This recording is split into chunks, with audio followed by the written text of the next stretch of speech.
दोपहर का समय था। शर्मीली बार बार दरवाजे पर अपने पति पुट्ठा की राह देख रही थी। समझ में नहीं आता कि कहाँ चले गए ये। दोपहर को पकाने के लिए मूली मंगाई थी, मगर शायद इन्हें समझ ही आया होगा कि रात के पकाने के लिए मूली मंगाई है। तभी वहां पुट्ठा आ पहुंचा। तुम खाली हाथ आए हो, मूली कहाँ है? मूली वो तो तुम्हें खेत में मिलेगी। बकवास मत करो, मैंने तुमसे दोपहर के पकाने के लिए मूली मंगाई थी, कहाँ है? झूठ मत बोलो शर्मीली, तुमने ही तो मुझसे कहा कि जाओ थोड़ा सा टहल कर आओ। तुम्हें टहल कर आ गया। मेरी तो किस्मत फूट गई जिस दिन मेरी तुमसे शादी हुई। कुछ देर बाद तुम ये भी भूल जाओगे कि मैं कौन हूँ, उसके बाद ये भी भूल जाओगे कि तुम कौन हो। इससे पहले कि मैं भूल जाऊं कि मैं तुम्हारी पत्नी हूँ, इसी वक्त यहाँ से निकल जाओ। जी मालकिन, अगर आप मुझे निकलने को कहती हैं तो मैं निकल जाता हूँ। वैसे भी गरीब नौकर जहाँ काम करता है वहाँ से उसे निकाल ही दिया जाता है। गरीब नौकरी? तुम किसकी बात कर रहे हो? अरे मैं अपनी बात कर रहा हूँ। मैं बिरजू तुम्हारे घर पर साफ सफाई का ही तो काम कर रहा हूँ ना। पुट्ठा की बात सुनकर शर्मीली का दिमाग बुरी तरह से खराब हो गया। वो समझ चुकी थी कि पुट्ठा अब भूल चुका है कि वो पुट्ठा है। निकल जाओ यहाँ से और दोबारा यहाँ मत आना। शर्मीली की बात सुनकर गांव से पुट्ठा निकल गया और दूर एक खेत में जाकर अपने आप से बोल उठा, अब मैं कभी भी इस गांव में लौटकर नहीं आऊंगा। हाँ। सुबह का वक्त था। कासगंज में ठंडी ठंडी हवा चल रही थी। गबरू एक चाय की दुकान पर बैठे हुए ठंडी ठंडी हवा का आनंद ले रहा था। अरे चाय वाले भैया, अरे एक कप चाय पिला दो। गबरू, अगर तुम चाय की जगह दूध पीते तो शायद नाटे से लंबे हो जाते। भैया कितनी बार कहा है कि मेरे छोटे कद को लेकर जो है मुझसे बात मत किया करो। बता रहे जल्दी से चाय बना दो वरना कंटाप धर देंगे। बता रहे। दुकानदार ने गबरू को चाय दे दी।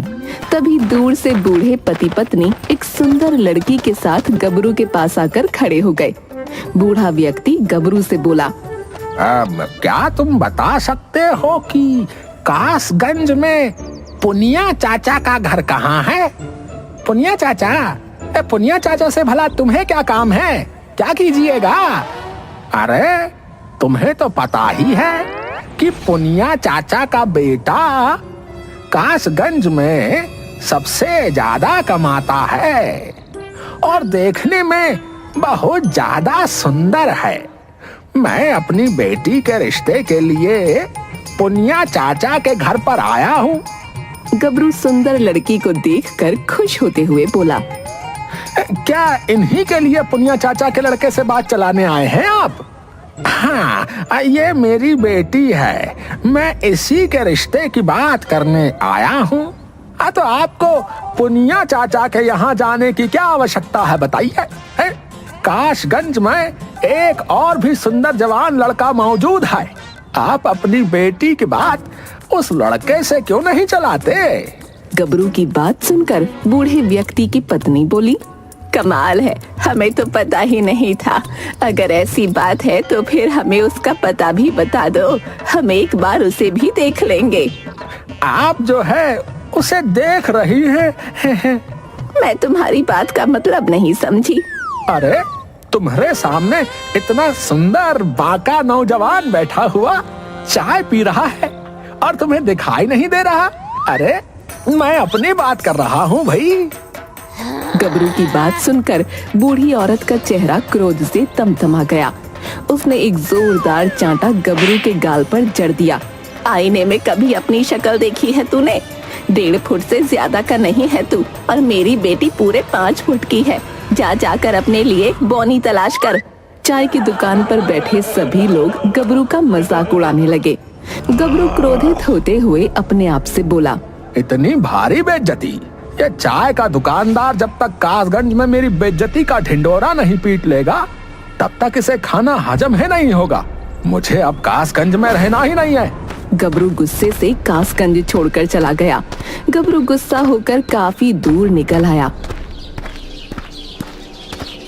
तभी उसका पैर किसी के पैर से टकरा गया।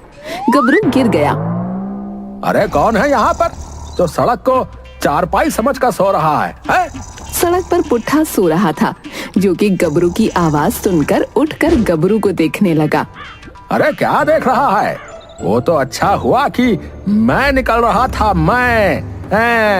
अगर कहीं ट्रक निकल रहा होता तो तेरा तो राम नाम सत्य हो जाता भैया। मुझे माफ कर दो शर्मीली, गलती मेरी ही थी।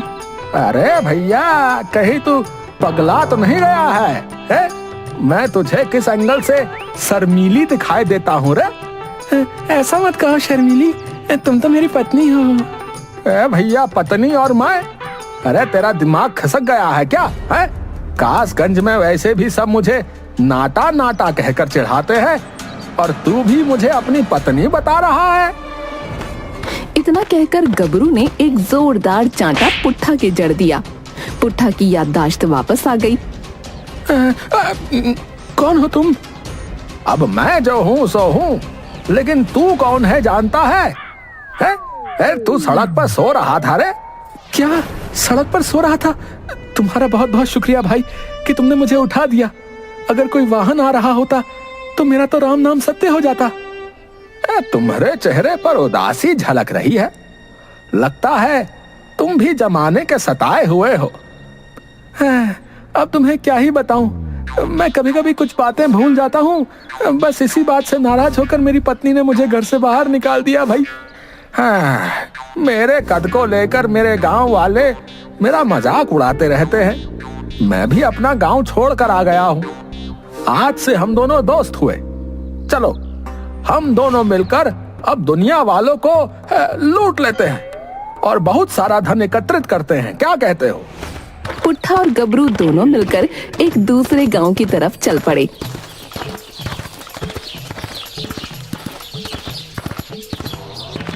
रास्ते में पुट्ठा गबरू से बोला, मुझे तो बहुत तेजी से भूख लग रही है। भैया, भूख तो मुझे भी लगी है, लेकिन पैसे नहीं है। क्या तुम्हारे पास कुछ पैसे हैं? भूख से भला पैसों का क्या संबंध? लेकिन है, जब भूख लगती है तो भोजन खाया जाता है, पैसे नहीं खाए जाते। अरे मूर्ख महाशय, अरे भोजन मुफ्त का नहीं मिलता, पैसों का मिलता है, बूझे कि नहीं? है तुम्हारे पास फूटी कौड़ी नहीं है और मेरे पास भी नहीं है। कोई चक्कर चलाना पड़ेगा। तभी गबरू को एक गांव की सीमा पर एक ढाबा नजर आया। गबरू पुट्ठा से बोला, देखो हम दोनों वहां चलते हैं। मैं उस ढाबे वाले को जो है पटाऊंगा। ठीक है। गबरू पुट्ठा के साथ उस ढाबे के मालिक के पास जाकर बोला,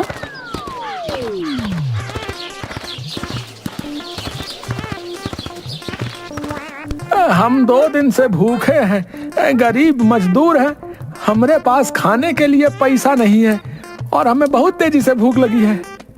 ढाबे का मालिक पुट्ठा की ओर देखकर बोला, लेकिन ये तो बहुत अट्टा कट्टा लगता है। अरे ये मेरा बड़ा भाई है, बेचारा पागल है, इसकी जिम्मेदारी का बोझ भी मुझ पर ही है। तभी पुट्ठा क्रोधित होते हुए बोला, जो कि फिर से कुछ भूल गया था, मगर गबरू इस बात को नहीं जानता था। अबे मैं तेरा भाई नहीं, तेरा पति हूँ। हाँ। गबरू ढाबे के मालिक की ओर देखकर बोला, देखा आपने, देखा, मैंने कहा था ना ये पागल है।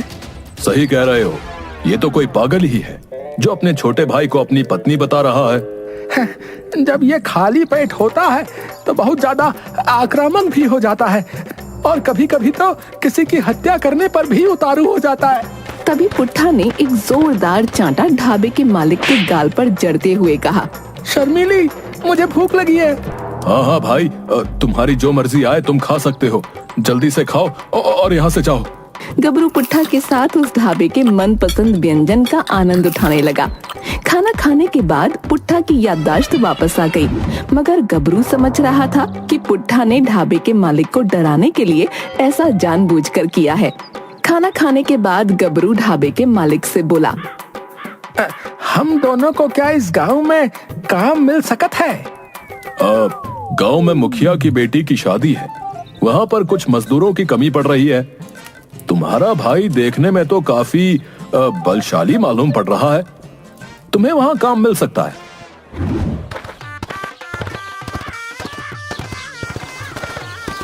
गबरू पुट्ठा को लेकर मुखिया के घर जाकर मुखिया से बोला, हम दोनों भाई दूसरे गांव से जो है आए हैं, हमरे पास पैसे खत्म हो गए हैं, क्या हमें कोई काम मिल सकत है? तुम्हारे जैसे भाइयों की इस देश को बहुत जरूरत है, जिनके पास पैसे खत्म हो जाएं तो काम करके पैसा कमाना चाहते हैं। मेरी बेटी की शादी है, जाओ सामान अंदर रखवाओ।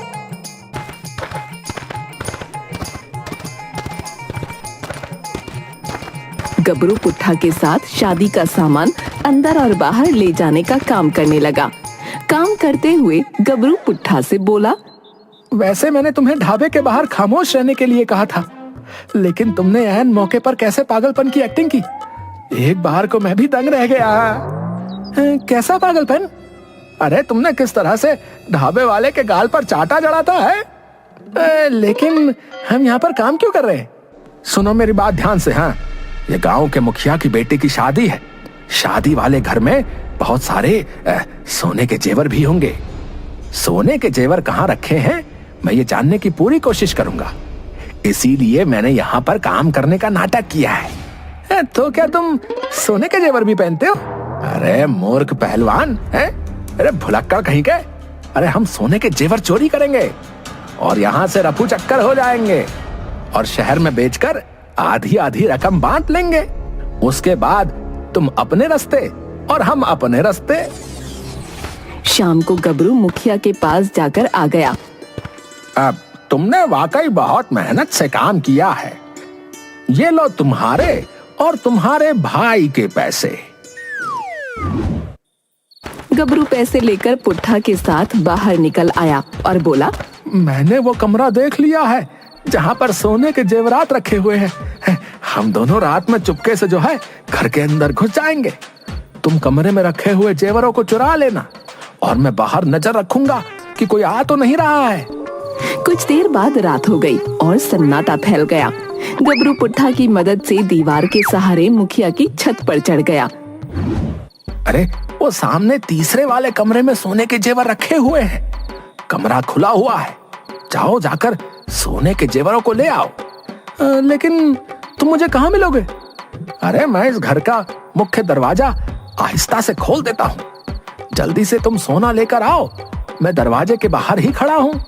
दरवाजा इसलिए खोल दे रहा हूँ ताकि अगर जरा से भी खतरा महसूस हो तो हमें भागने में आसानी हो जाए। भैया, अगर तुम्हें आने में थोड़ी देर हो गई तो मैं तुम्हें चेतावनी देने के लिए धीमी आवाज में सीटी बजाऊंगा।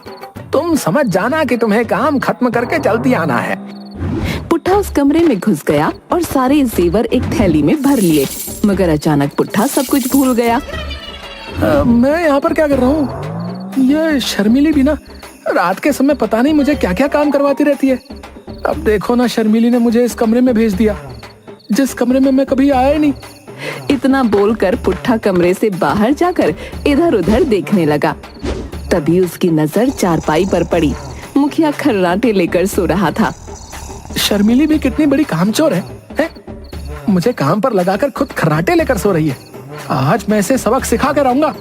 इतना बोलकर पुट्ठा ने एक जोरदार लात मुखिया को मारी। मुखिया बिलबिलाता हुआ उठ गया और पुट्ठा को गौर से देखने लगा। शर्मिली, तुम मुझसे काम करवा रही हो और यहाँ बैठकर आराम से सो रही हो। तुम यहाँ पर क्या कर रहे हो भाई? हैं? और ये तुम्हारे हाथ में क्या है? शर्मिली, तुम पागल हो गई हो क्या? ये मेरा घर है और तुम मुझसे ही पूछ रही हो कि मैं यहाँ पर क्या कर रहा हूँ? तभी पुट्ठा के कानों में गबरू की सीटी की आवाज टकराई। सीटी की आवाज सुनकर पुट्ठा की याददाश्त फिर से चली गई, मगर अब उसे मुखिया के चेहरे में गबरू की शक्ल नजर आने लगी। पुट्ठा धीमी आवाज में बोला, तुमने जैसा कहा था मैंने वैसे ही जेवर चुरा लिए हैं। चलो अब जल्दी से शहर चलते हैं और इन जेवरों को बेच देते हैं और आधी आधी रकम बांट लेते हैं। लेकिन तुम यहाँ चारपाई पर क्यों लेटे हुए हो?